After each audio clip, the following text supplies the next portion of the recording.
souls, and suffering, eternal torment, and death. These are the ingredients required in the ritual of bestowing power into weapons through the process of enchanting. It is a process many of us have already performed numerous times in our journeys throughout Skyrim, and one which most of us have likely never paid a second thought to. In this video, I will explain to you why I believe enchanting is wrong, what happens to the souls when they are used, and the gods responsible for it. Our investigation begins at an arcane enchanter. We can find many of these throughout Skyrim, and we often see people using them, either for research or possibly more nefarious purposes. Every time we choose to recharge an enchanted item, a filled soul gem is consumed, and the power returns to the weapon. What most of us do not consider is what actually happens to the soul in that soul gem. If you were to assume that the soul now sustains the power within the item, you would be wrong, for there are much darker forces at work here. In reality, the soul goes to a realm known as the Soul Cairn. We can actually visit this realm during the events of Skyrim, and when we do, we are greeted with a hopeless sight. Within this realm, we find the wandering souls of tormented individuals, all desperately clinging to what still makes them human and elf in a place as barren and haunted as this. This is a place no person would ever want to spend more than a day in, and a place no mortal eyes were ever meant to see. Within the confines of this prison, we meet certain spirits who are seemingly aware of where they are, and some even remember how they got here. One of them even tasks us with returning his lost horse, who was apparently soul-trapped around the same time he was, during the time when they once lived, possibly hundreds of years ago. Now that we've had a glimpse of the interiors of the Soul Cairn, we can now return to Nirn to discuss how these souls ended up there. Sometimes, the player may encounter a spell tome, which when read, will grant the knowledge of the soul trap spell. When cast upon a living being, it ensnares their soul when they die, filling a soul gem, which can then be used in the enchanting process.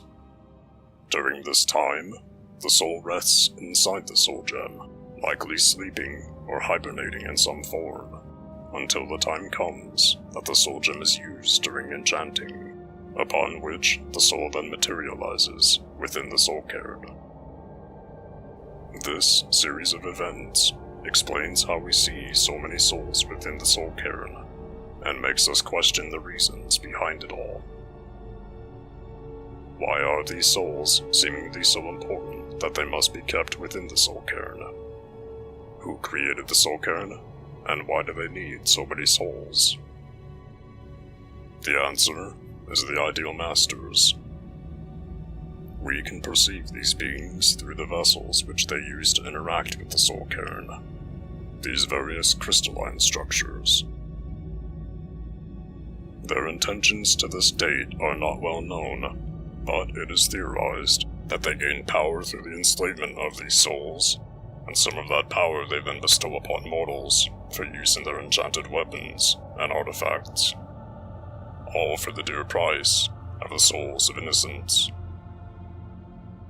No one truly knows why they do this, or even where they first came from, but what we do know is that the Ideal Masters are ruthless and persistent in their endeavors, with a hunger for power so great that it has consumed them. Some have claimed that at one point, the Ideal Masters were once mortal men and women, and only through years of intense study and discipline were they able to gain the power necessary to transcend to godhood. There is little evidence to support this, and there likely never will be. What we do know for certain is that they have, on multiple occasions, tricked mortals and immortals into their bidding, for the Ideal Masters are clever, and any transaction one might attempt with them will likely backfire, sometimes leading to one's unending imprisonment, or in the case of the dragon Durnehviir, a life as an eternal guardian slave.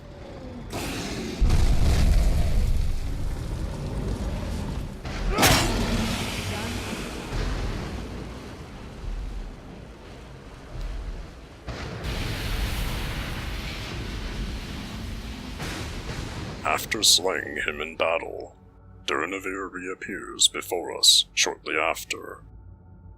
After greeting us, he explains how he was sealed away in this forsaken realm, and gives us some insight as to the motives of the Ideal Masters. Stay your weapons. I would speak with you, Quinarin. I thought you were dead. Cursed, not dead. Doomed to exist in this form for eternity. Trapped between Laas and Enoch. Between life and death. Didn't you try to kill me? The hostility was necessary. I was bound to an oath. He later explains this oath to us, and how he came to experiment with necromancy, leading him to his inevitable interaction with the Ideal Masters. I began to explore what the Dova call Elok Gillan, the ancient forbidden art that you call necromancy. So you sought the Soul Cairn for answers. The Ideal Masters assured me that my powers would be unmatched, that I could raise legions of the undead. In return, I was to serve them as a keeper until the death of the one who calls herself Valerica. But they didn't tell you Valerica was immortal. I discovered too late that the Ideal Masters favor deception over honor, and had no intention of releasing me from my binding. They had control of my mind, but fortunately they couldn't possess my soul. And this is how the dragon Durnehviir was enslaved to the Ideal Masters. Once able to soar freely through the skies of Tamriel, now locked into an existence of servitude and loneliness. Durnehviir is not the only one to have been tricked and bound by them, however, as the Ideal Masters have likely lived by these methods for their entire existence, stealing the souls of countless people and enslaving them for eternity. These are only the actions we can observe them taking during Skyrim, and they have appeared in other games too, every bit as evil now as they were then. It causes me to question just how long they have been around, and how long they might continue to exist. While wandering in the Soul Cairn, very rarely we might hear a spirit mention something like this. A soul gem. That's what it was. Then I must be. Oh, no. This line reminds me of a book that we can read, titled A Tragedy in Black. In it, we read a story about a young man who foolishly summons a powerful Dremora. He is tricked by the Dremora, who casts a soul-trapping spell upon him. After being slain, he is then magically bound inside of a soul gem, and the Dremora is free to escape back to Oblivion, with a fresh soul to serve to the Ideal Masters. Although a fictional book, it opens our eyes to what that spirit back in the Soul Cairn might have felt when she was soul-trapped, and helps us to better understand the more underlying message the book tries to convey after coming to terms with these facts, it is difficult for me to ponder how any being could justify the use of souls in enchanting, considering everything we've learned. Morally and ethically, it is wrong, and yet we see it used so frequently during the course of our adventures. Most court wizards throughout Skyrim have their own personal enchanting table, and we can see soul gems openly displayed on shelves and furniture, ripe for the picking of any malevolent person who might one day sentence the souls within to an eternity in the soul cairn. Maybe one day in the future, the people of Tamriel might realize what it truly means to use souls and soul gems in enchanting, possibly sparking some sort of social awakening as to its immorality. Time will only tell, however, for that is a task only the people themselves can undertake, and one for us to ponder. I'd like to take a moment to thank all of you for watching. I'm now only starting to see the first people subscribing to my channel, and I'm really thankful for that. I put a lot of love into my videos, and I'm happy that others are starting to enjoy them. If you'd like to see more videos like this, please subscribe, like, and share. Once again, thank you very much for watching.